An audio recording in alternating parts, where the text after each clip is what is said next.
Welcome back, one and all, to another day, another week here at the Damage Report, where I am frantically remembering that I need to reset the numbers on our little chart because we earned this, we survived, and yes, we are now at 899 on the podcast. Imagine you can see 899.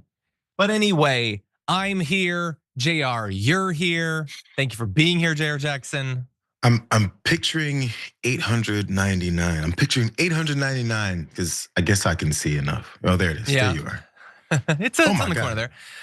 Yeah, 899 shows, and then another presidential election. And maybe somebody good will be elected. I don't know. I was able to go to the Bernie and AOC rally in LA.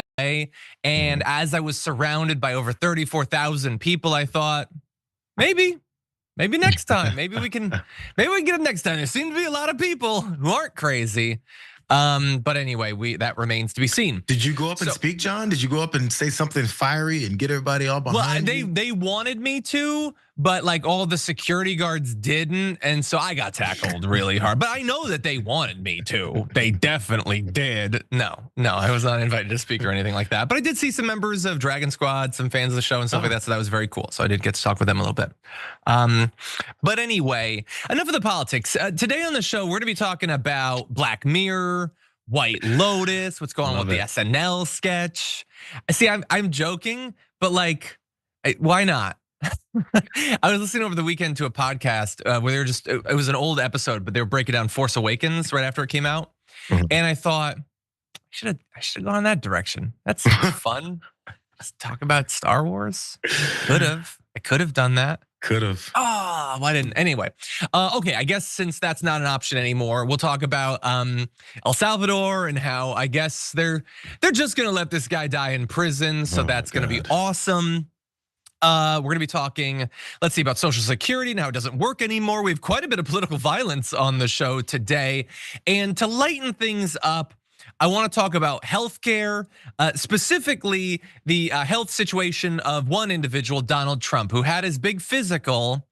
And we're gonna be breaking down the results of that because I have thoughts. But anyway, with all that said, please hit the like button, share the stream if you're just joining us now, and send us your comments, your tweets, your super chats if you want to earn yourself a $100 Blue Apron gift card.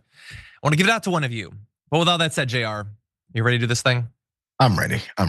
Okay, well, in that case, let's start talking about The Force Awakens with this.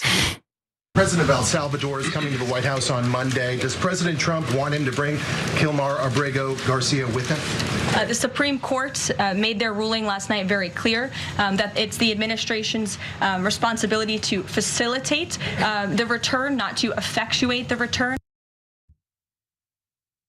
Okay, so that's the absolute BS wordplay that Carolyn Leavitt is going to do for what the Supreme Court said. Supreme Court said you got to bring this guy back.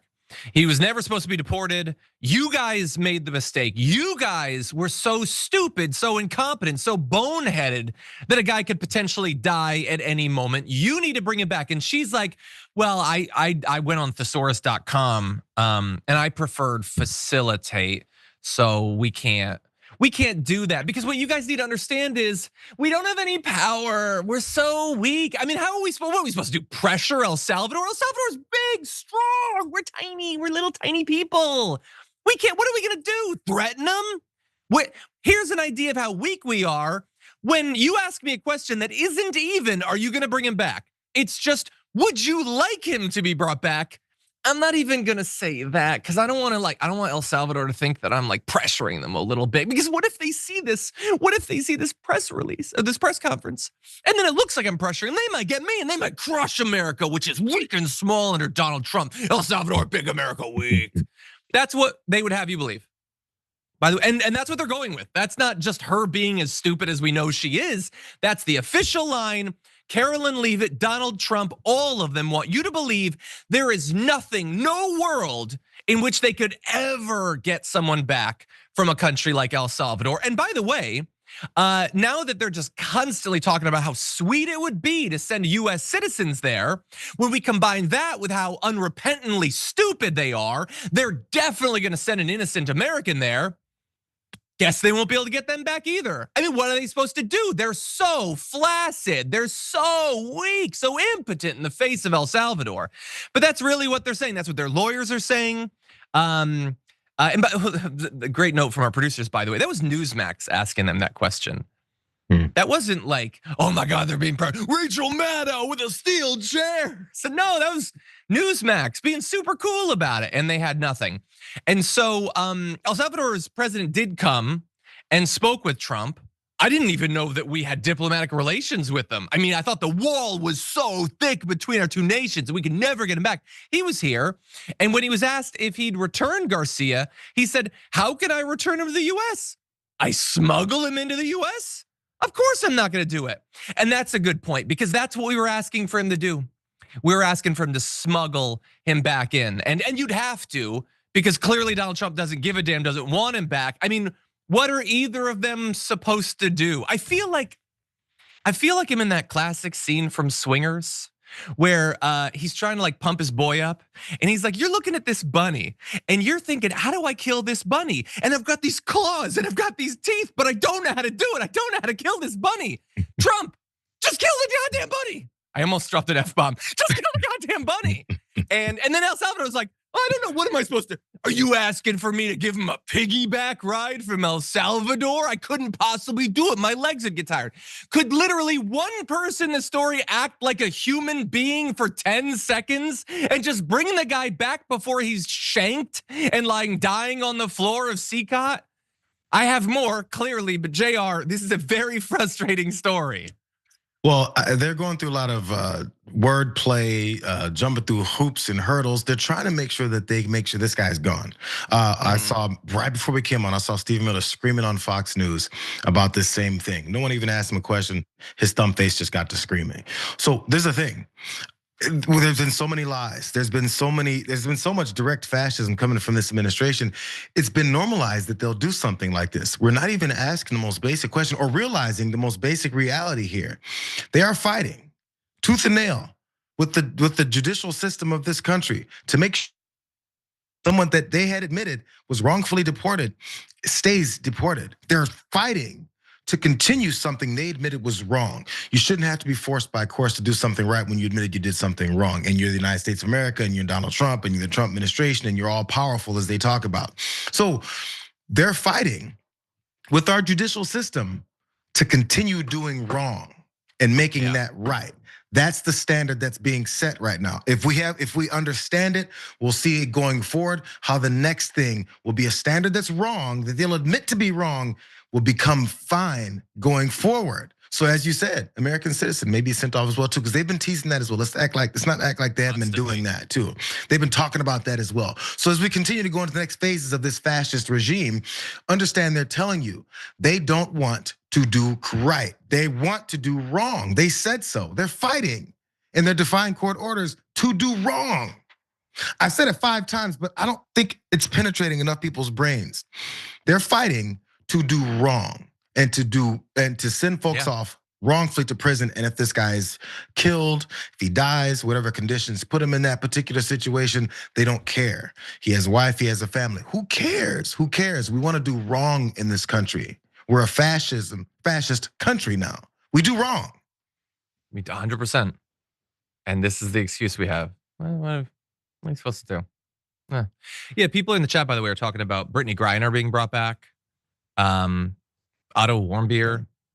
We've gotten people back from terrorist organizations, despotic regimes. Not our own. You can't get them back from a guy you have a business relationship with, specifically having to do with the handling of prisoners.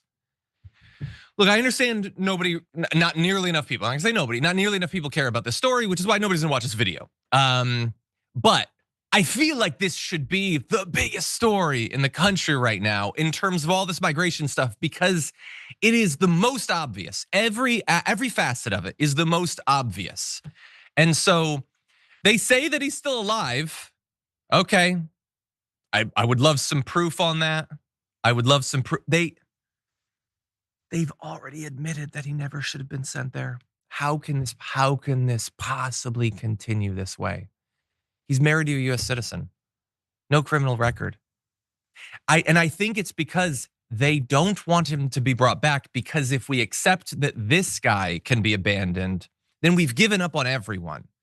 I mean, if the perfect person can just be abandoned, then what if it was someone who had like, committed shoplifting? Oh dear God, can you imagine? What if it's somebody who'd like been in a fight? Well, forget about it. What if he held up a bad sign? Then we wouldn't even be having this conversation right now. If they can win on this, then they think they can win on almost anything, and they might be right. Carolyn, Jesus. I want AOC to deport some militia members. To like, I don't know, is there like an underground prison in Madagascar or something? And then be like, oopsies, oopsie daisy, can't get him back. We don't know diplomacy. I just feel, I don't actually want that. I'm being mostly sarcastic, but I just want the right to understand how unacceptable and stupid and corrupt and evil all of this is. One thing though, John. And by the way, this is mainly these supporters and these enablers, powerful people that are enabled outside of just the supporters who are rah-rahing and swinging flags. They know it's wrong. They want wrong. Like, yeah, you know, they do. so this is the hard thing. And this is what I think many folks who see reality, and it's not a left or right thing, folks who see reality, because there's plenty of former Republicans or Republicans that are not MAGA Republicans who say, yo, this is wrong. And they're they're considered rhinos and all that stuff now. The folks who don't say this is wrong, or folks who don't want things like this fixed, they understand that they're fascist. So there's no convincing them, yo, you know what, maybe you should think about what fascism is and think about how you're completely going around the judicial system, and you're making sure that you're sending folks away that actually have no criminal records and aren't what you claim for them to be, or you haven't proven it. Because if it's easy, shouldn't you be able to prove it in 5 minutes in a court, since it's so damn simple? So those folks who are still in support of it, they're admitting they like this, they want this. So there's no, it's like, yo, I'd like a huge bag of Skittles. You're not gonna convince me that I don't want it, because I do. So why would you have this argument with me about what I just said I wanted? It's just what they want. I was like so following your argument, and then you landed on Skittles, which are universally one of the most disappointing candies to eat. They look so appealing, and then you start eating them, you're like, my jaw is exhausted right now. Okay? Try Jelly Bellies then, try Jelly Bellies. I wanted food, I didn't want exercise. I'm not trying to do that like incel, like jaw enhancement or whatever, which is literally just eating Skittles. Anyway, and then I'm also, I just want to end on this. Yes, they want the evil, they want all that. They want to know that this guy died, by the way. There are millions of people in America that want confirmation that this innocent man was murdered. But beyond that, hey, remember when we were like, oh, possible constitutional crisis?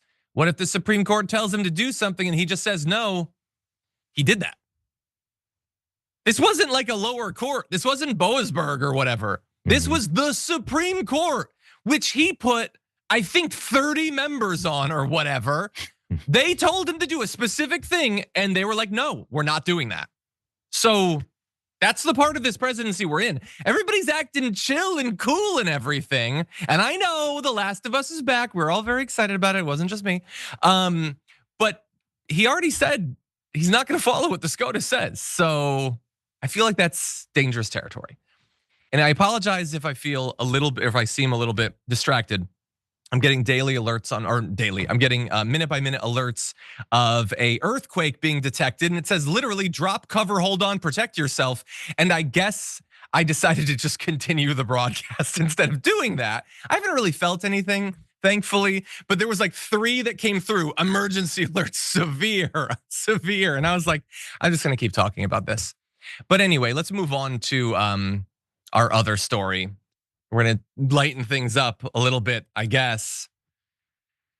Donald Trump, I think we can all agree, is one of the greatest minds of our age. Sorry, all ages, every age that's ever come and every age that ever will. And he recently dropped another one of his little crusty wisdom nuggets on us. And it said this: the best definition of intelligence. If you're on the podcast, you have to imagine that this is all in caps. The best definition of intelligence is the ability to predict the future. Which, no, it's not. But whatever, okay, that's a definition of intelligence. The ability to know what a thing is going to cause, what's coming, all of that. I like it. Wiser words have never been spoken except constantly. But let's test it, okay? So interestingly, Donald Trump apparently had a cabinet meeting a couple days ago, and he suggested there that undocumented people working on farms and in hotels would be allowed to leave the country, but then return as legal workers if their employers vouched for them, saying, so a farmer will come in with a letter concerning certain people saying they're great, they're working hard, and importantly, we're gonna slow it down a little bit for them. And then we're gonna ultimately bring them back. They'll go out, they're gonna come back as legal workers. So it is unclear what he means by slow it down a little bit for them. But I think what it means is that the cover story that we're gonna let these people go and then come back is not actually what this is about. Because nothing about that would be slowing things down. The only thing you'd slow down when you apparently realized last out of everyone in America that farms and hotels and other places desperately need these people is that we don't want to send them away. What you'd slow down is the sending them away part, not the bringing them back, which means, oops, they actually contribute a ton to our country. We desperately need them. Certain industries will shut down without them. Whoopsie daisy. I shouldn't have actually done that. And so I've always thought, by the way, that the best definition of intelligence is the ability to predict the future. And we all did that. We all knew that if you deported literally millions of people just working hard every day, day in and day out, in many industries, in many jobs, and for pay that a lot of native-born Americans don't want to work, that's gonna cause some issues and you're gonna come to regret it. And he didn't have that level of intelligence, the ability to predict the future. And so it looks like they're gonna have to backtrack on this, not only in bringing them back in or whatever, but as he alluded to, maybe we keep ICE away from the farms. Maybe we don't send Border Patrol into the hotels. Maybe we don't clear out all these people. And the thing is, if they can learn it on this industry, maybe they can learn it in others. Maybe they can do it in construction. They can do it outside of hotels. Maybe they can learn that in fact, immigration, including undocumented immigration, is not the rape of America, the invasion of America. It's in fact one of the best things for America because these people contribute far more than they take or get from America. They come here, they work these jobs, they pay taxes, they do all of that. They take very little back for it, and our country continues to exist. And maybe finally, even if they never acknowledge it, some of these people, Donald Trump and MAGA, can learn that lesson. What do you think, Jayar? I have a very simple question. Are they still rapists, drug dealers, and gang members? I'm curious because I was told many times that they're rapists, they're drug dealers, and they're gang members. If you see them on the streets, that means they're about to rape your daughter, they're about to pull out a gun on you, and they're gonna push you on a subway platform. That's what I keep hearing. Why is it suddenly there's a group of folks that you told everyone are rapists, killers, drug dealers, and gang members are suddenly able to work in our hotels and on our farms? Aren't they gonna rape a couple of crops? Are they gonna shoot some beds in the hotel rooms as they make them? What is it that he's talking about? When is he gonna finally have this full drawback on his rhetoric and say, my bad, they're not all rapists, killers, and drug dealers? As a matter of fact, take it even further. When is MAGA gonna be fed up with this liar? Aren't you guys fed up with this liar in chief? He told you that they're all rapists, killers, and drug dealers, and gang members. Why is he being so soft on crime? Why does he want them to come and kill your family and beat up on your door and kick it in with their loads of guns and rapists running in your house? Why is he allowing this? Aren't you done with this guy? This guy sounds like Sleepy Joe Biden, who likes to let millions and millions of rapists, killers, and drug dealers and gang members in the country. When are they gonna finally finish this thought process? They never believed it. It was all rhetoric. They knew it was rhetoric from the first place. They knew it was scare tactics for the people who actually believed it and are dumb enough to believe it. And then after believing it, don't pay enough attention after he pulls back on it. Certain people, as usual in this country since its inception, they use to make their wealth. After they make their wealth off those people, in order to continue making wealth off of those same folks, they demonize them and call them rapists, killers, drug dealers, and gang members. Doesn't it sound familiar what they do with a lot of people all the time in this country? But the wealthy are the smartest. They're geniuses. They know what they're doing. They build this entire country. Except the people that they demonize built this entire country. And they just keep shaping and forming it to different kinds of folks that are scary to the people who build their wealth off of those rapists, killers, drug dealers, and gang members. Weird how that works. So when is MAGA gonna finally have some principles and stand by your racism and your bigotry and want these same folks that you're afraid of out of the country? What about Laken Riley? Why are you gonna betray her family? She was murdered. All of them did it, right? Doesn't make any sense suddenly, does it? Yeah, and they'll have their cover story that like, oh no, we're making them go and they're coming back as legal workers or whatever. Oops, yeah. Oh, and by the way, meanwhile, JR raises a great point. What are they doing to the barley? What are they doing in those fields? Anyway, yeah, no, all of this is nonsense. It's, oh, what do you know?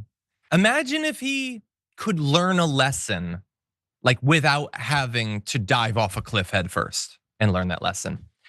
And by the way, I just want to give you a little update on this. So you know, like we found out Mahmoud Khalil, they were like, oh, he's a terrorist mastermind. And then what evidence you have? We have nothing. He just didn't want Palestinian kids to die, but we're still gonna deport him. And the courts are like, you can. So Rumeysa Ozturk, the grad student that was snatched, that was just black bagged off the streets. Yeah, no evidence was presented that she had engaged in any activities that were supporting a terrorist organization or were even anti-Semitic. They literally don't have her saying a thing. They don't have her holding a sign. They don't have anything, and they didn't. This is before they took her. So they had already had a look into her. The State Department, I guess, was tasked in, hey, this random grad student that we apparently have no evidence of anything. Yeah, dig into her, find out if there's anything. So they did. They dug into her background, they dug into her activities, nothing. And what did the Trump administration do? No, we're deporting her anyway. I don't care. Because she's still, I mean, she's wearing a head covering and she seems to like Palestinians. So it would have been cool if she'd done something or even said something, but she didn't. Who cares? We're just gonna send her away anyway. And that memo that the State Department had produced said specifically that Marco Rubio didn't have any sufficient grounds for revoking her visa, which she had. She's not a document, she has a literal visa under the like almost never used law that he's now citing to just get rid of people who've committed literal thought crimes. People who hold a position that he doesn't like, who might have said things he didn't like, although evidently not anti-Semitic because they would cite those. If you hold those positions, this is what the right-wing cancel culture looks like. You don't get to think differently than us. We're gonna ship you out of the country. Anyway, and by the way, DHS had said after she was taken that she engaged in activities in support of Hamas. They had already done an investigation. They had already proven there was no evidence of that, but they lied about her, hoping that everyone would be so hateful and so xenophobic that they would just listen to the lies and accept the fact that this person, who's just a literal grad student, should be deported. Anyway, with that said, I think that we should take our break. We got a lot more to talk about. And in fact, briefly, we're gonna lighten things up a little bit on the other side of this.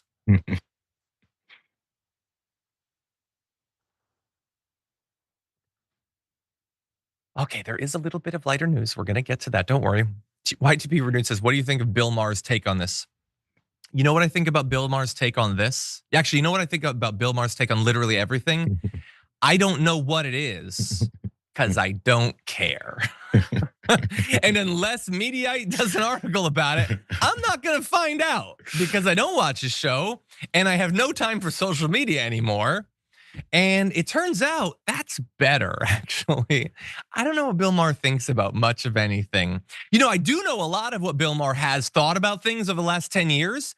And I wish that I could, like maybe if I had the right level of dexterity, I could take a chopstick and I could shove it in my ear and I could kill the part of my brain that knows all of that too, because it's not doing me any good. Anyway, with that said, let's read some comments. Compassion Dragon, thank you for being a member. We appreciate you and your compassion. It's Brittany Witch says, missed John at the Bernie rally, but it was great, got to be right up front. Well, that's actually why you missed me, because you were right up front. I literally don't know where the stage was. Like the crowd was so huge that all I could see in the distance was the screen showing them speaking, but that wasn't even the stage. I don't even know where the stage was, but it was still fun. Yoda says, member for 50 months. Damn, Yoda, you hit 50 months. Says, on Friday's members content, John kept saying lust for man flesh. The video is referencing how financial greed makes you gay, not gives you the urge to hunt down hobbits and bring them to Isengard. Ironically, later that day, I watched Lord of the Rings with my wife, who suggested it. So maybe I did have a lust for orc flesh at the very least. Anyway, let's see. Sean NC says, John, the reason for so many excuses is they don't want to admit he's already dead. He fled the gangs and they put him in prison with them. Well, look, if and when we get confirmation of that, then we'll talk about it. I imagine that we'll get some sort of confirmation one way or the other at some point. But that's the ultimate fear that a lot of people have. I mean, there's a good chance they just don't know. They don't know. Well, much more importantly, they don't care. They don't care. Robin says, were you relegated to the overflow, John? Okay, so I think if the stage was where I think it was, there was this long strip with tons and tons of people. Then there was the overflow, which was this big fenced off area where the screen was. To be clear, I couldn't even get into that. I was beyond the overflow outside of the fence with another big group of people watching from there. And it was great. We had some amazing empanadas, some delicious cookies. We got to hear AOC and Bernie. It was a lot of fun. Okay, John Arnold became a member. Thank you to everybody subscribing. We're about to hit 1,150,000. And to everybody both gifting and becoming a member. That's how we do this thing. That's how you keep us strong. Thank you to everybody who's done that. Gargoyle Dragon, member for 6 months, says, Trump predicts the future like Miss Cleo, full of fraud, incorrectly, and causing lots of problems for innocent people. Loving my JR Monday. It got positive at the end. Is Miss Cleo still doing her thing? I haven't heard about Miss Cleo. There's like a whole documentary on her, I think. I don't think so. Amazing how much spread she had. Like she went viral before that was a thing. Anyway, Semper Firedog says, hey, I made it. Sporting my TDR merch and hanging out with my TDR family. Love you guys. Thank you. Thank you. I'm curious which one. Do you have one of the dragons on? Droopy Bosom's Dragon in a super chat says, hi, John and Dragon family. Let's see what propaganda Carolyn Goebbels et al. Will spin this week. Well, we've already gotten a little bit of it. And I'm not a big fan, actually. But maybe we'll get to more as we roll on. With that said, we do want to lighten things up a little bit, make fun of Donald Trump, and that's what we'll do after this.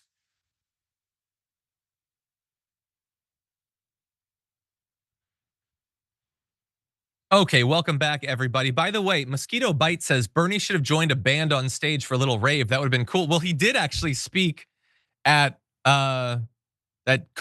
He actually appeared there. And the funny thing is, I was so excited from going to see him speak that I did basically nothing the rest of the day. He went all the way to Coachella and gave another speech, and he's 80 years older than me. So that dude still has energy. Arguably, he should run for president. But anyway, with that said, why don't we jump into a little bit of fun beginning with this.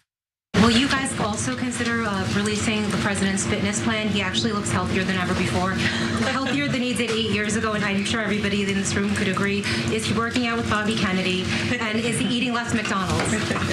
I can confirm the president is in very good shape, as you see, on a near daily basis here. And in that vein, thank God it's Friday. It's been a very long and busy week here at the White House. We will see you all on Monday, and we will release the results of that report as soon as we can. Let me begin by saying, so having Carolyn Leavitt pretend that she looks at Donald Trump and she sees a person in the prime of his life, that's strange enough. It's her literal job to tell those lies, though.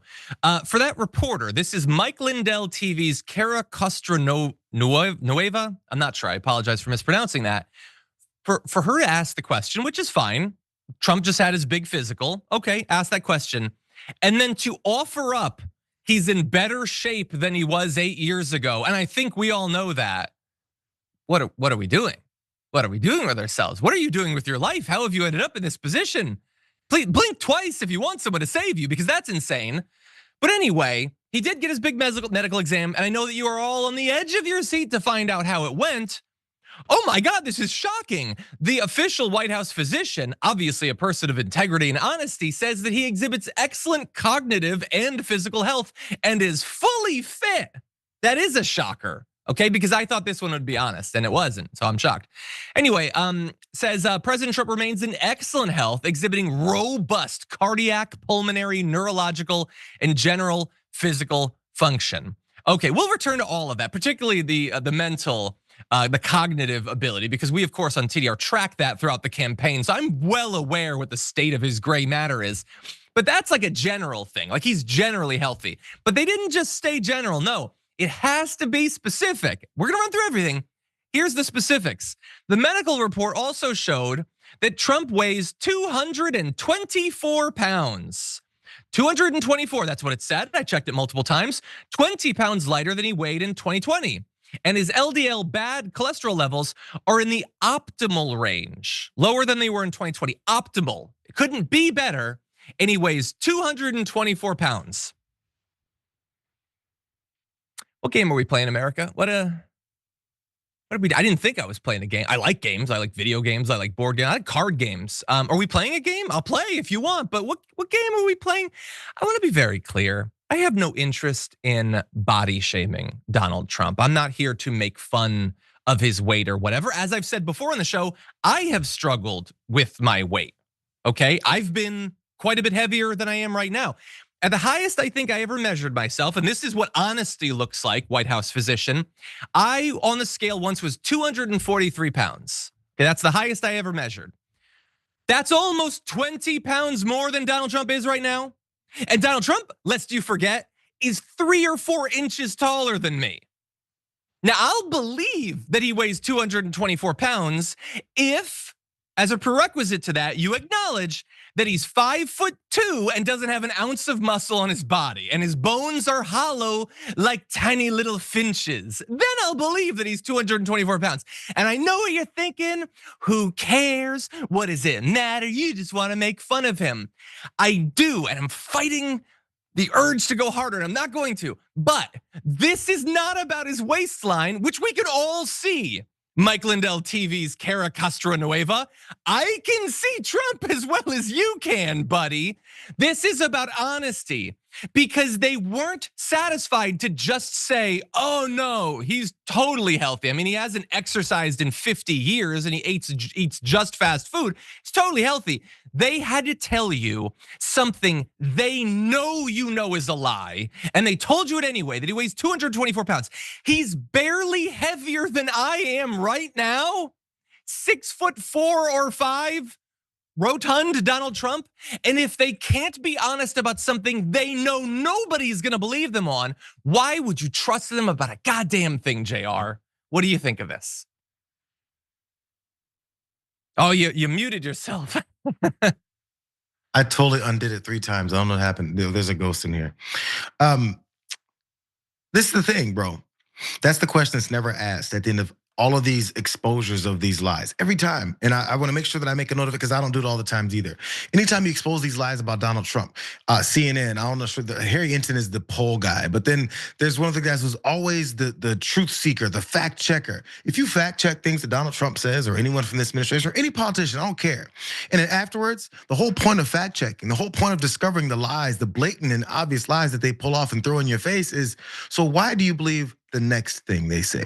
That's the point. You're exposing someone as being dishonest. If they're dishonest about, as you pointed out, minuscule, would be, honestly, I don't care types of things like how much this guy weighs, because I never thought about how much he weighs, because I don't care, because there's plenty of other things he lies about.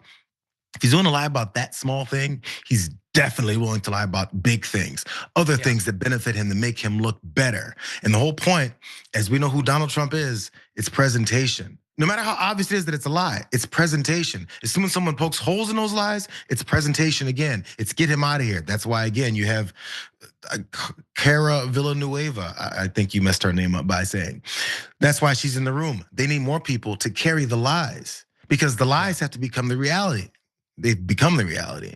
So if this small thing is they're willing to lie about that, why do we believe that they're sending off folks that are actual gang members and drug dealers and murderers off to this El Salvador prison? Because after we find out that they are doing that, they don't care. So it's never gonna be honest. It's never gonna be, yo, my bad, we made a mistake. That's not the policy. The policy is lie, cheat, and steal. Yeah. Who was that again, John? Yeah, I mean, look, to be fair, I don't believe on the migrants or anything either. But yeah, I mean, look. It isn't just that it's lies. I know that everybody lies. The White House physician is lying to us, but also to him. And that is scary. Is there anyone in government that can be honest with Trump when they need to be? They can't, because if you tell him something that doesn't make him happy, no matter how true it is, that's it for you. That's not good for government. And also, if you're MAGA and you're watching this and you're super mad because you want me to participate in this Trump derangement syndrome where we look at him and be like, oh, look at his slick obliques or whatever. I get that you're super mad at me. They're telling this lie. Cara Castronueva or whatever has to pretend to think Trump is hot because he wants to hear it. It isn't just that they're lying. They're lying because he is so emotionally and psychologically broken that they have to lie. Carolyn Leavitt's lying to us, sure, but she's also lying to Trump. If you're a woman on the young side, if you're attractive, you have to pretend to be turned on by Donald Trump because that's how broken and pathetic he is. Okay, again, this isn't just about his waistline. It is about how everything is. It's corrupt and it's broken and it's filthy and it's infected. Okay, even though he's in the best of health. By the way, apparently his vaccines are all current. He didn't list specific ones, but they're all current. And of course they are, because he doesn't actually believe vaccines give you whatever. He just believes that you should tell people that, the rubes. And if they die, whatever, it doesn't matter. And no abnormalities in his mental state. I've witnessed, I don't know how many, we've put together the mashups. You know that he gets people's names terribly wrong. He remembers facts wrong. He kept thinking Obama was president up to 2 years ago. Whatever, we could go into all of that. Also, they did mention at one point the scar tissue on his ear, and I'm glad that they cited that in the official accounting because obviously no one looking at him can see that. So we do need a doctor to acknowledge that there's some sort of injury because nobody can see any evidence of it. The assault rifle shot to the ear that left no trace, at least a doctor can find it, and that's definitely good. So that's awesome. That's awesome. Any other thoughts, JR? No, I'm tired of this guy. Yeah, me too. Me too. They're going to do a press conference about how amazing his health is the day after he dies. I just want you to all be prepared for that. They're going to talk about how he's perished, but he's in amazing cardiovascular shape. Just wait. Anyway, okay. With that said, yeah, okay. We're gonna move on to our next topic. I think before we take our next break, let's jump into. Yeah, no, you disagree? Oh, we're gonna do it. Okay, cool. We're on the same page. Let's do it. Pennsylvania authorities have announced that they've arrested a Harrisburg man who apparently broke into Governor Josh Shapiro's residence early Sunday and intentionally started a fire while he and his family were sleeping. It was him, his wife Lori, their 4 children, 2 dogs, and another family, all forced to evacuate the home, which was very significantly damaged by fire in what looks like not only intentional arson, but an assassination plot, an attempt to literally burn alive someone that this person apparently disagrees with.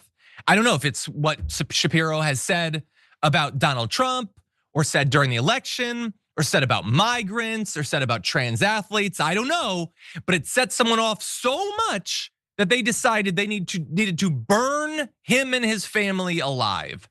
This is Cody Balmer. Apparently turned himself into police and is being held on charges of attempted murder, aggravated arson, terrorism. See, this is what actual terrorism looks like, not like spray painting a Model 3. Just to be clear, Pam Bondi, if you're paying attention anyway. And this occurred, by the way, hours after they hosted a Passover dinner, which could be a coincidence, but could also very much not be a coincidence that you have a Jewish governor and his family being targeted on Passover by someone driven to commit acts of political violence. And again, in the same way that this is actual terrorism, some might say this is actual anti-Semitism and not a grad student doing an op-ed about how you shouldn't blow up Palestinian kids, just in case Marco Rubio is listening. But anyway, authorities said that surveillance footage showed a person checking out the governor's mansion before scaling a fence and using a hammer to break a window on the south side. He then threw some object into the house that ignited a fire. He then broke into the building through a window, threw at least one more object into the house, starting another fire before fleeing. And you can see shots of the damage here. I mean, the house is burned up. I don't know if it's salvageable at all. It did a significant amount of damage. And by the way, they questioned this guy and asked him what he would have done if Mr. Shapiro had found him. And he said that he would have beaten the governor with his hammer, which isn't just him admitting that his intent was to murder a prominent Democratic politician, but also I'm old enough to remember that not the last time, but one of the last times a right winger tried to murder someone they disagreed with, that being Nancy Pelosi, they brought a hammer and they tried to kill them with a hammer. So is this a copycat thing? Is it a coincidence? We don't know at this point, but all of this is a little bit suspicious. In any event, some people have expressed messages of support and prayers, so that's good. Surprisingly, JD Vance even did. I didn't expect that, but he said, thanks be to God that Governor Shapiro and his family were unharmed in this attack. Really disgusting violence, and I hope whoever did it is brought swiftly to justice. So that's good, and it's more than I expected out of him. It's also, if you're gonna say anything, it's kind of the bare minimum. It doesn't acknowledge the anti-Semitism, it doesn't acknowledge the political angle, it doesn't draw comparisons to Nancy Pelosi. It's flaccid and pathetic like everything coming out of JD Vance is, but at least it's something. And it's basically all we got out of the administration because Donald Trump ignored it. He just truth socialed a bunch about 60 minutes. Because over Passover, a prominent Jewish Democratic governor was almost assassinated. And the president didn't have time to talk about it. I mean, I'm sure Biden wouldn't have, if it was Greg Abbott had almost been assassinated, I'm sure Biden would have just live tweeted his thoughts about the season finale of White Lotus or something. And that would have been it. He wouldn't have said anything. This isn't like a really dark line to cross where Donald Trump has spent months and months and months demonizing Josh Shapiro, which he has done a ton in some blatantly anti-Semitic ways, by the way. And then, oh, hey, somebody gets spun up and goes and tries to murder him in the way they went after some of your other political opponents in San Francisco. And you can't even bother to mention it. So that's where we're at, JR. What do you think? I mean, you gotta be fair to the guy, John. It's not like he always talks or anything. It's not like he posts his thoughts on the toilet every night. It's not like he really wants to be involved with any of this stuff. He wants to just lead the country and not demonize anybody. The same guy who, by the way, I want to bring it up again because you brought up Pam Bondi and not bringing up terror charges or threatening anyone's life or saying anyone who does anything like what Cody Ballmer did. Any copycats to Cody Ballmer better make sure that they stay in their house and don't mess with this government because we will not be dealing with terrorists or arsonists in our country. People trying to murder elected officials, but the guy who's completely unelected, who's just a business guy who's been given unfettered power to destroy our government from the inside out, has his fingers in all the computer systems.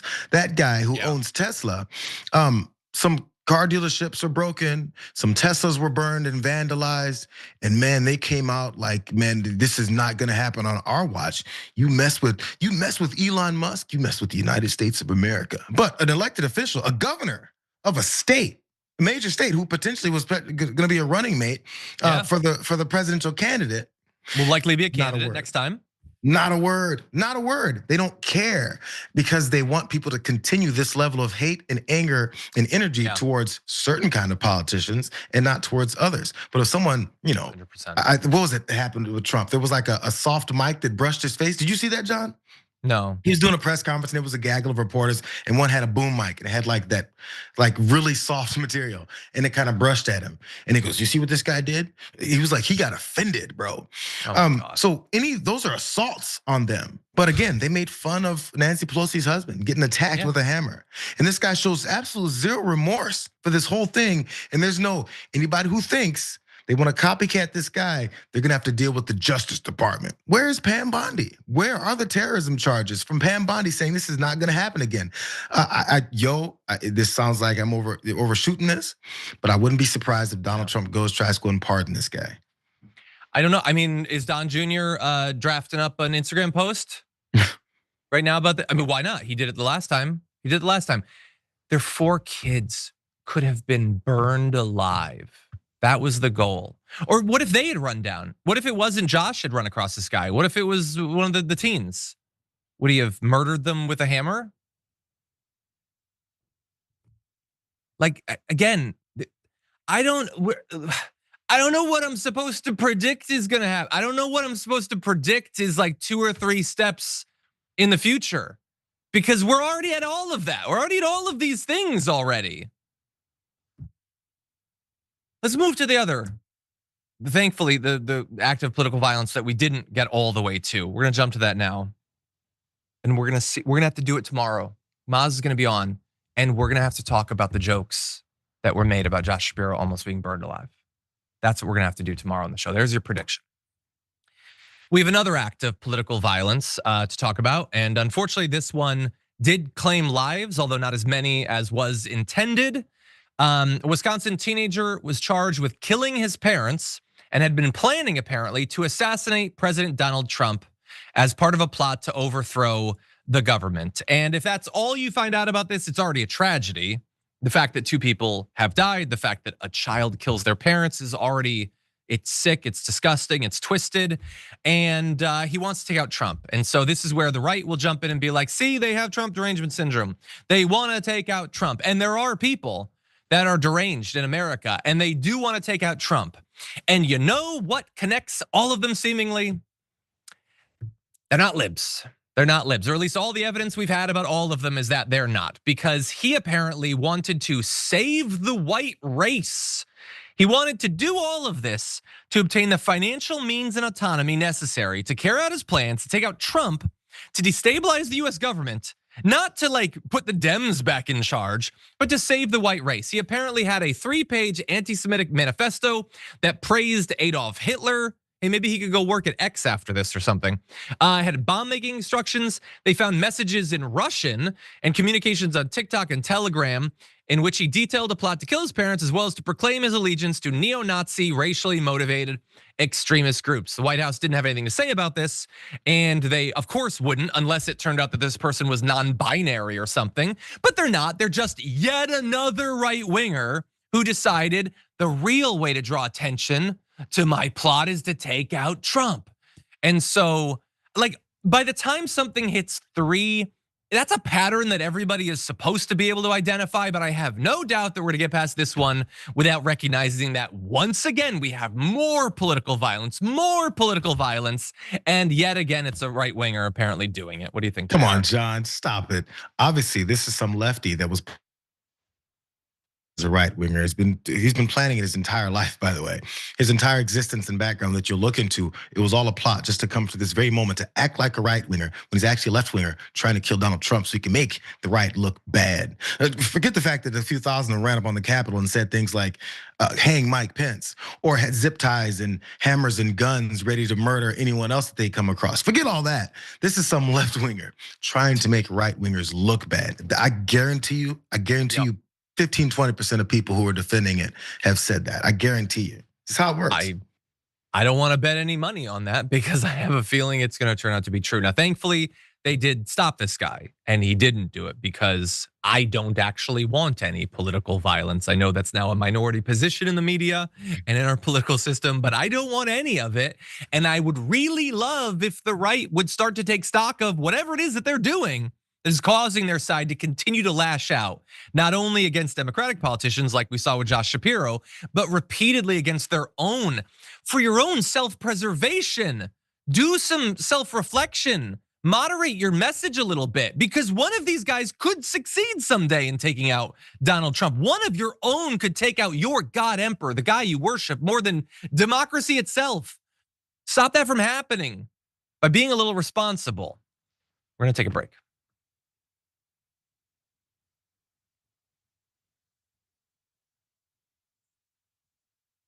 And by the way, yeah, the guy's crazy, obviously. He killed his parents. You can't do that without being crazy. That's clear. But there's a lot of crazy people, and some of them get really worked up about politics. Okay, let's jump into some comments, see what everybody's doing. Corey Brown with a super chat says, they'll wait on raiding the farmlands in red country until the harvesting is done, then they'll detain them. We had seasonal work visas specifically for this reason before they scapegoated migrants for lowering wages. I mean, that would solve the problem briefly for them today, but going forward, they do still need to figure out. The fundamental issue they have is there just aren't as many criminal migrants as they pretended there were. They can't get the numbers that they want to have by finding actual murderers and people doing robberies and everything. They just don't exist. And so they have to go for people who haven't committed any crime whatsoever and are contributing to America. And then, oops, that hurts America in a bunch of different ways. And that's the rock and the hard place that they find themselves in. CK Progressive, thank you for being here, says in a super chat, the only good news today is seeing John's countdown clock go below 900 shows left. It is good. I will say, as I get older though, I no longer, like when you're young, you always want to reach some age. I want to be in college. I want to be out of college. I want to be whatever. Now, I don't want any time to pass. Too much time has already passed, and too quickly. I do want the presidential election, but when that hits 0, that's like 30% of my life gone. I'm not ready to cheer that. Anyway, George Krakowski says in a super chat, the USA can bring people back from Russia, but can't or won't from El Salvador. Yep, that's what they would have you believe. No, the official message coming out of this meeting is neither of them will do it. They obviously could, they obviously should. They've been ordered to by SCOTUS. They're just saying to the SCOTUS, we dare you to do something about this. We're not following what you said. What are you gonna do, John Roberts? And my fear is nothing. They will do nothing. And if you're Donald Trump, why would you ever listen to the Supreme Court again in the future? If they don't do something now, if something doesn't happen, you were told to do a very specific thing that is 100% achievable. You're choosing not to do it. That should be that. Remove him from office. Okay, we have a constitutional system with checks and balances. If one of the areas of our government says we're just not going to respect that anymore, then the system cannot continue. And it's not going to, but unfortunately, the side who's most opposed to it is the one that looks like they're going to win in this. Okay, Rage Rock for now says in a super chat, what I really wonder is when will the next TDR episode where Donald Trump isn't in any of the stories will be out of the news by 2028? Probably. Look, we've had shows. We had shows of the last 4 years where he didn't show up at all. He's president now. So what do you want out of me? I didn't want this. Some would say I worked to stop this from happening, but this is where we're at. Yeah, John, I'd we could rather be talking about The Last Jedi. I was totally gonna say that. What? We could be talking about like Jedi things or something. I wouldn't even have said The Last Jedi because I have no idea what that is. But it'd have been something it's the along underappreciated film. Oh, sure. Yeah. I should appreciate it and watch it one day. You should. Hey, when Jackson White comes on, we talk about Warhammer 40K sometimes. You never know what's gonna happen. Anyway, we gotta have him back on. I wanna find out more about what he thinks about the Necrons. Lady AF, thank you for becoming a member. I really do appreciate it. Amanda Wibberly became a member. Lots of people signing up. Thank you. Laurelyn Pease at 38 months. Thank you. Cindy Bettendorf gifted 5 memberships. Thank you so much for the beautiful gifting that's going on. And D's Nuts Be a Dragon, member for 21 months, says, I got to see Bernie at AOC last night here, Salt Lake City. I'm deeply red state and it was a massive turnout. That is awesome to hear. By the way, you've been a tier 3 member for 21 months. Let's see you in the hangout. Come on, hang out with us. We'd love to talk to you. But anyway, lots more comments. We're gonna get to more when we can, but first, more news.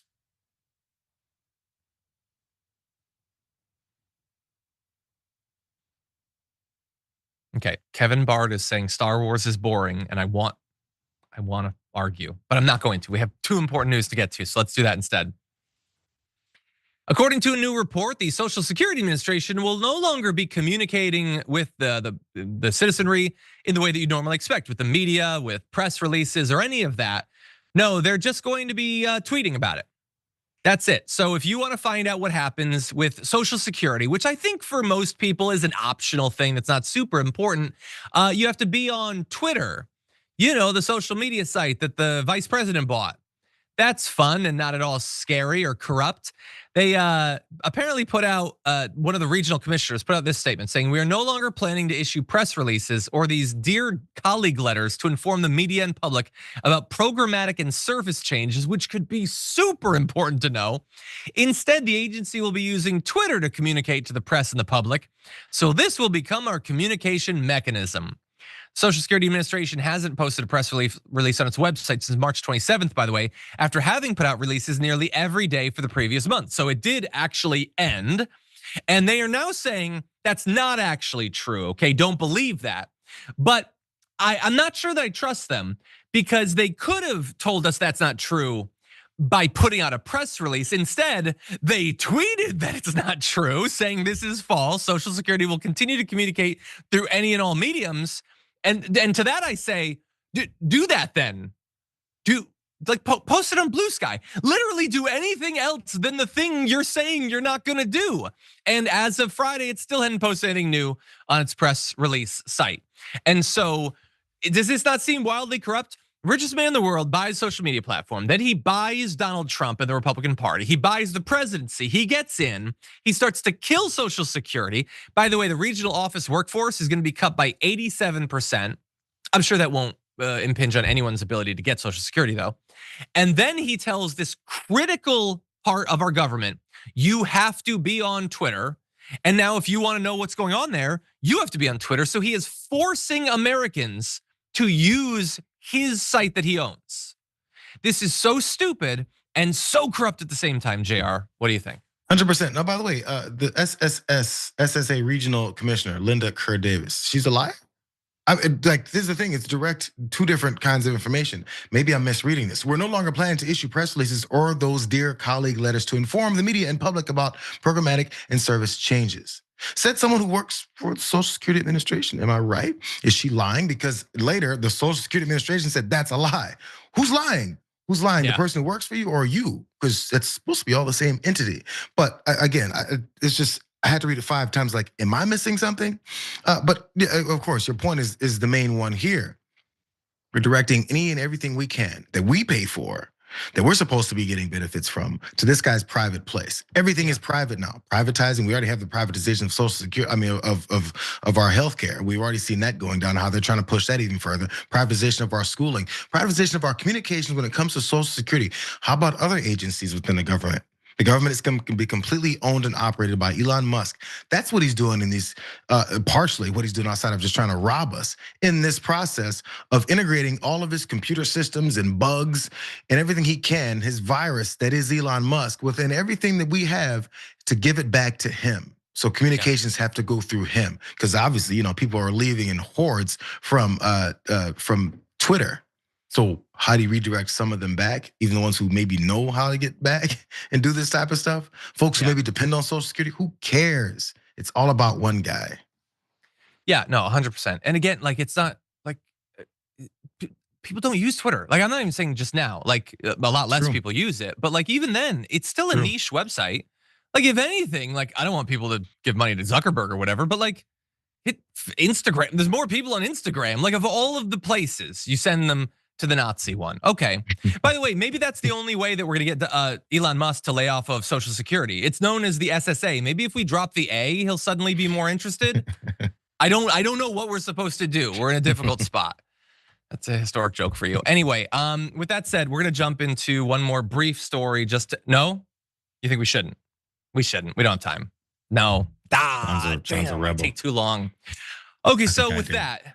What the Necron are is they were an old species that, anyway. There actually is something. I did see Mike D, who's also most definitely on the chat. He said Eddie Guerrero, John. Eddie Guerrero, you completely missed my reference.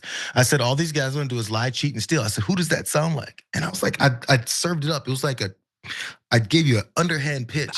I only saw and my man just watched it go by. Just watched it go by. I don't know most of what I know of Eddie Guerrero is people shimmying their shoulders as an ode to him. That's all I really know. Bro. It sounds like Dominic, if anything. That's telling you, man, it's gonna come back around. That was his favorite uncle. That was that was his dad's best friend. You know that works. Okay, there you go. Okay, I'm gonna read just a couple. We have like 30 seconds, 60 seconds. I'm gonna read a couple comments. You're like 10. Oh, we have to break now. Okay, I have no idea what's going on, and apparently there's an earthquake coming. So thank you everybody for joining us for the podcast and the first hour of the show. If you're watching live, we do have more to come in the aftermath, so don't go anywhere. We'll be right back.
Welcome back to the Aftermath. One and all, John and Jayar here. And so is Chaotic Neutral Dragon, who says in a super chat, I lived down in San Clemente and got shook pretty good with that earthquake. Yeah, I guess it just didn't reach up this far, but it was a 5.8, so that could be fairly serious. So hopefully that people got through okay. Leo says, hey JR, Monday is the only day of the week with an anagram, Dynamo. Best day of the week in the worst years of the century. JR Monday, Dynamo. Well, where's the J? I'm not good at these. I don't think I'm gonna need help. Oh, Monday is the only day of the week, not JR Monday, just Monday. Okay, well, I like it. Thank you. Okay. Oh, by the way, on the same day, Brett hit 46 months supporting us on Twitch. Thank you, Brett, my golf buddy. And Brooke hit 60, which means that in that couple, she has been a Twitch subscriber for 13 months longer than Brett. That's strange, but thank you for the true support of Brooke. Anyway, with that said, let's jump into a tiny little story. We're just gonna make fun of Elon Musk before getting back to important news. More and more Trump administration officials apparently getting fed up with having to deal with I was gonna say Donald Trump, probably pretty sick of that too, but mostly Elon Musk. Rolling Stone has been speaking to them, and I love how ready they already are to leak and dish gossip and all of that 2 months in. I can only imagine a few years what they were saying. But here's what some of them said about Elon Musk. I've been in the same room with Elon, and he always tries to be funny, and he's not funny, like at all. He makes these jokes and little asides and smiles and then looks almost hurt if you don't lap up his humor. I keep using the word annoying, which if it was Donald Trump, he'd be like, I made it up, the word annoying. A lot of people who have to deal with him do, but the word doesn't do the situation justice. Elon just thinks he's smarter than everyone else in the room and acts like it, even when it's clear he doesn't know what he's talking about. That is the most true paragraph that has ever been spoken. It's everything that I and probably you already know is true about Elon Musk. To his very core, it sums up everything about who he is. He just wants to be funny and he doesn't have it. He just wants to be smart and all he has is the branding. Everybody thinks he is, but he isn't. And when he goes into these rooms, he's talking to people who actually know what they're talking about. Every one of them knows how stupid he is. And with the humor, he's been surrounded by people, like the people who are still around him in his team, not these people necessarily, but his team are those who have chosen to laugh when it isn't funny, or else they wouldn't be around anymore. That's why he still makes these jokes. There's plenty of people who aren't funny, and you wouldn't know it because they don't joke around because they know that they're not funny. But Elon Musk has been sort of tricked by the sycophants into thinking that he actually is. And so that's what they're saying. This is a senior Trump administration official, and I really wish I knew who, said talking to the guy is sometimes like listening to really rusty nails on a chalkboard. He's just the most irritating person I've ever had to deal with, and that is saying something. And that really is saying something. You've got Donald Trump, JD Vance, you've got Stephen Miller, and even compared to them, they're like, but this Elon guy is really annoying, JR. What do you think? Oh, God. By the way, I was trying to guess who it is that it could have been. I'm guessing Marco Rubio, Sean Duffy. I think it's Marco Rubio. Between one of those two, Sean Duffy, not Elon, and Marco Rubio. Maybe Besson. I was thinking Besson too, but Besson kind of is a little bit, he seems to lack a lot of personality too. So I'm not sure if he even could come up with this kind of description of someone. He's just dry as hell. But definitely those two have had their clashes with him that we've seen. Or maybe even who's the idiot that just got demoted throughout the whole talks? Kash Patel? No, damn it, with all the tariffs. It doesn't matter. Those losers, the one who you're talking about Navarro all the time. Yeah, Navarro, one of those guys, because Navarro's a little bit fiery like that. He just probably doesn't like many people. But yeah, I mean, it's pretty obvious. I mean, you remember that whole napkin thing when he was at Mar-a-Lago and he made whatever he made out of the napkin, or he was balancing a spoon. I don't know what he was doing. Balancing a spoon and a fork. But people had to surround him and go, oh. I was like, nobody wants to be there. Nobody wants to kiss his ass. And I guarantee you that they have to do this on a regular basis. And when they don't, he goes, I'm gonna investigate your department. I guarantee it's something like that. And that is what they do. Yeah, and by the way, if they don't like it, maybe you shouldn't have been the ass kisser that's willing to bend the knee and participate in this. This is your karma. Just a small piece. The rest will come in later. Yeah, 100%. I mean, we just earlier on the show, we had seen that reporter at Mike Lindell's thing being able to be like, oh, I see Donald Trump and I swoon or whatever. Like, this is the people who are allowed to be in the room. It's people who can tell with a straight face these things that they know aren't true, these massive lies. And they will, if you don't laugh, they might take away your entire agency. One of the other complaints in talking to Rolling Stone was when Doge's nerd army has moved to take over federal agencies, if their demands are not immediately met, they snap at senior government officials. Do I need to call Elon? Oh God. Can you imagine? Oh God, how annoying that is. I have secondhand furiousness. By the way, John, Musk. What? There's a reason that have many black folks in this administration because we wouldn't take that. No. We'd be like, call Elon. You know what? How about I call Elon? Not slap him in his face. But the thing about it is, these are all bad people. So I guess I'm happy they have to deal with Elon. I don't have to deal with Elon Musk. I don't have to talk to him. They have to, and they hate it. Anyway, with that said, we do have other news to talk about, including something that, like, I'm not sure how seriously I'm supposed to take it, and I'm hoping that Jayar can help me with that. But here's sort of what I'm talking about. Let's jump into this. Are you really thinking about running for president? Is this something you think? Listen, I've been. I have no choice because I've had elected officials, and I'm not going to give their names, elected officials coming up to me. I've had folks who are pundits come up to me. I've had folks that got a lot of money, billionaires and others, and have talked to me about exploratory committees and things of that nature. I'm not a politician. I've never had a desire to be a politician. But here's the reality. People have walked up to me, including my own pastor, for crying out loud, who has said to me, you don't know what God has planned for you. At least show the respect to the people who believe in you, who respect you, who believe that you can make a difference in this country, to leave the door open for any possibilities 2 to 3 years down the line. So that is, of course, Stephen A. Smith saying what could be true, that all of these people are just constantly running up to him and telling him that he needs to run for president. I could potentially see that. He's got a big fan base. And I would just say, you do always have a choice whether you run for president or not. Nobody's actually forced to run for president. Some would say it's actually a very difficult thing to do. So you have more of a choice in that than you have in maybe anything else in the world. But okay, he's convinced he doesn't necessarily have a choice. Now, it's a long way to go until 2028. You could throw out feelers like this. Who's to say how serious it is? He has been put into some of the polling, albeit very early, and they found him at about 2% support, which might seem very low, but he isn't a politician. I mean, that still puts him like just right behind Tim Walz, who was the VP nominee not too long ago. It puts him not that far behind Josh Shapiro, by the way. Now, there are some other candidates that are a little bit higher, AOC at 6, Newsom at 7, and Harris is still leading, obviously, by a lot.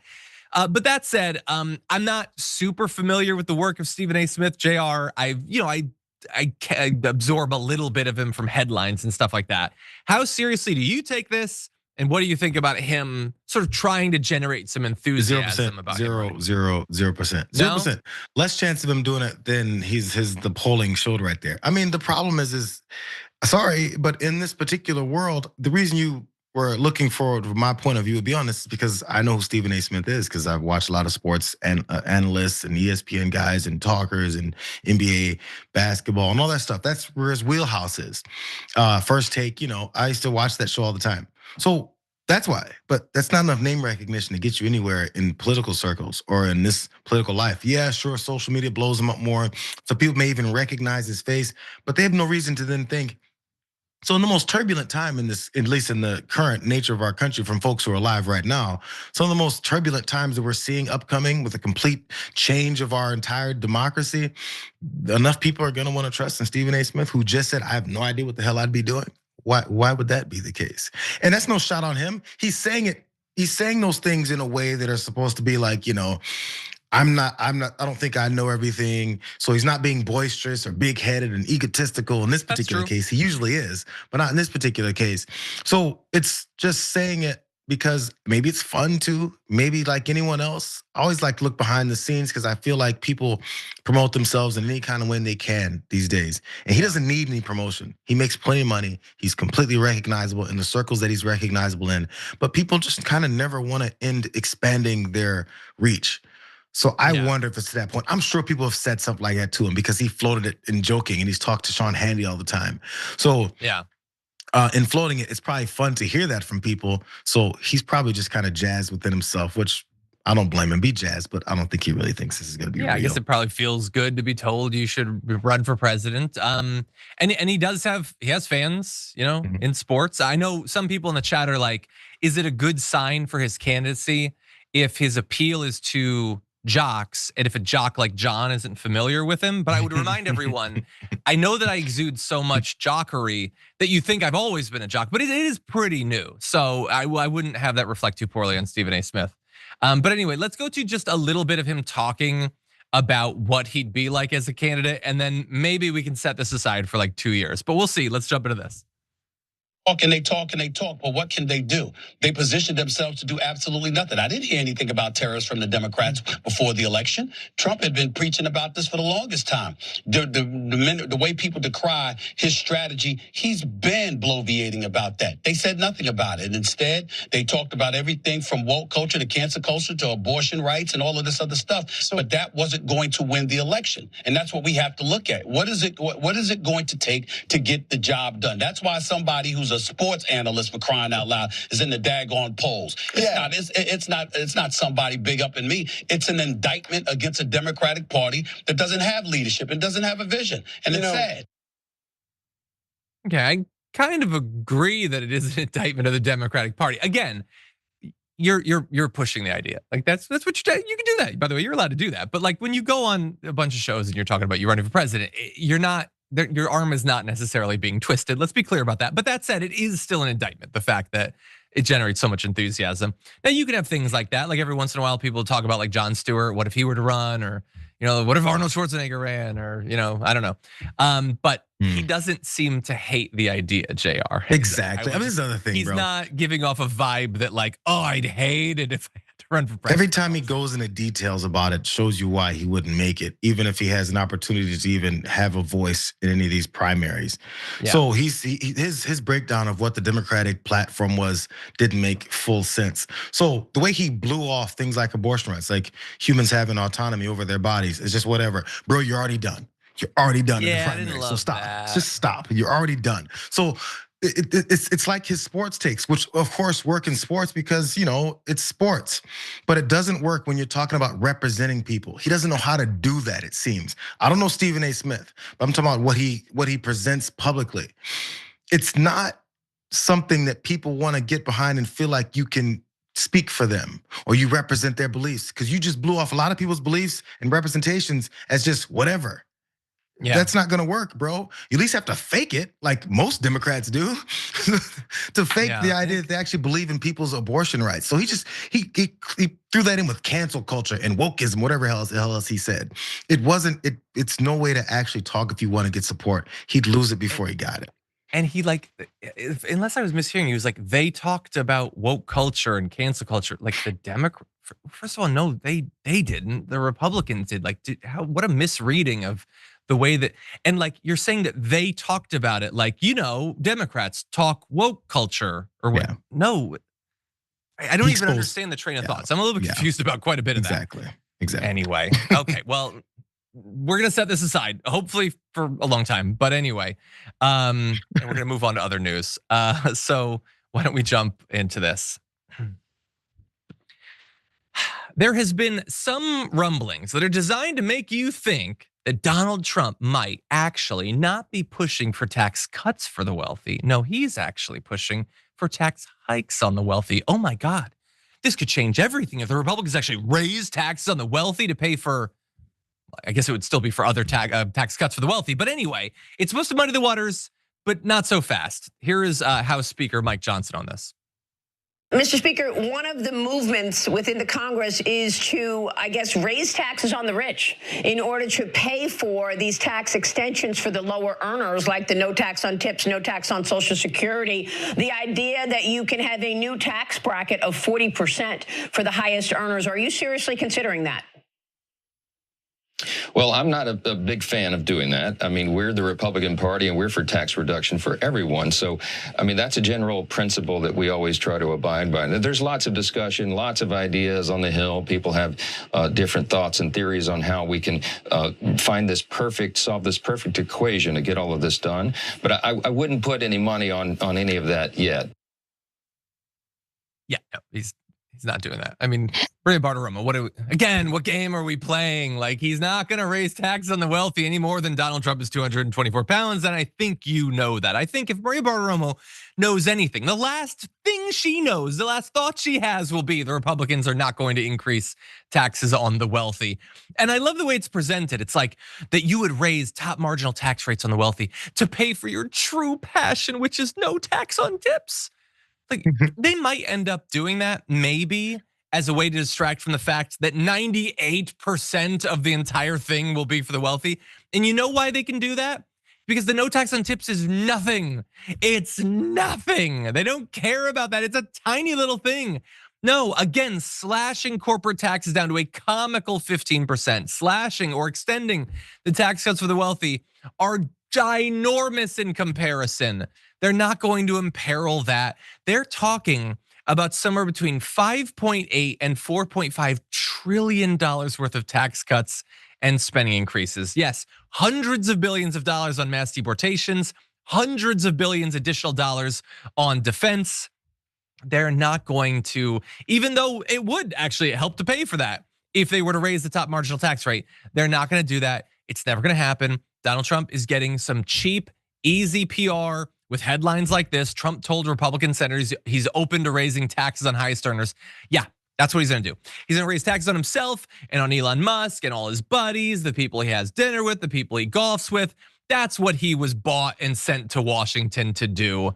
Again, if that were to happen, that would be the biggest surprise in politics literally ever. Like since AOC beating Joe Crowley or something.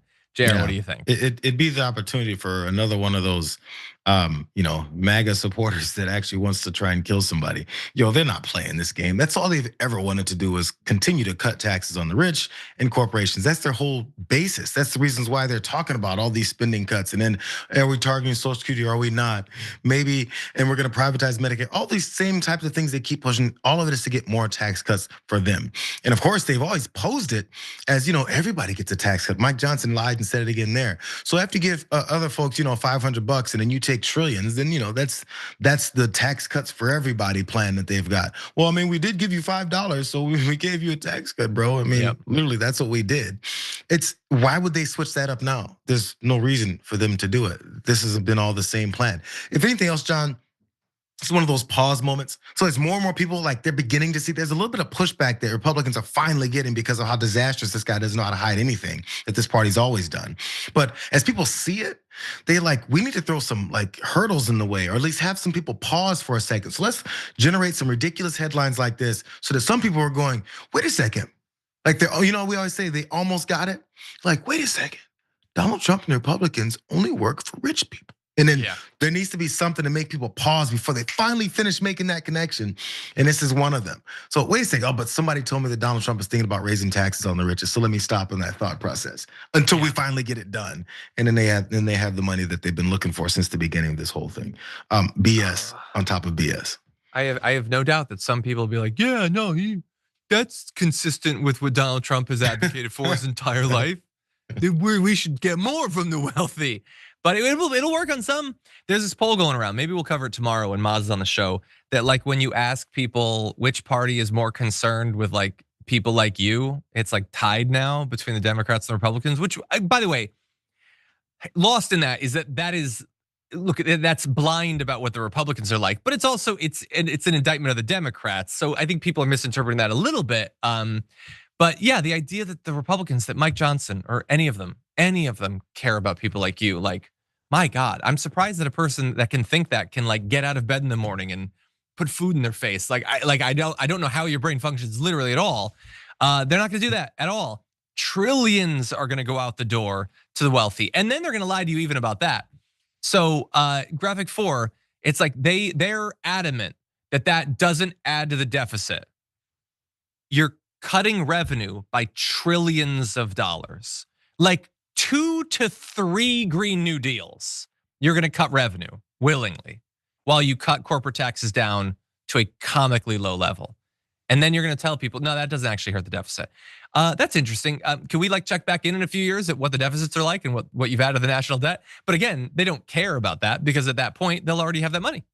They'll have had years add up. of lower taxes and all that. They've been pushing this lie that they've got trillions and trillions of dollars coming in because they're offering all this money to outside companies and corporations to come in with zero regulation and zero taxes and come in and do whatever the hell they want. Why would you be offering all this money and saying you're getting it all from these folks who are coming in to take advantage of low taxes and then raise the taxes on them? That would be counterintuitive.